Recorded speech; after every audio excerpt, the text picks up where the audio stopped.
بسم اللہ الرحمن الرحیم۔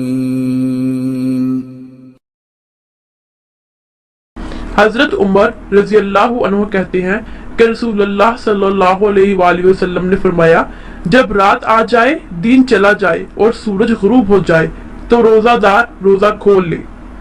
روزہ افطار کرنے کی دعا یہ ہے: اللهم إني لك صمت وبك آمنت وعليك توكلت وعلى رزقك أفطرت۔ اے اللہ، میں نے تیری خاطر روزہ رکھا اور تیرے اوپر ایمان لایا اور تجھ پر بھروسہ کیا اور تیرے رزق سے اسے کھول رہا ہوں۔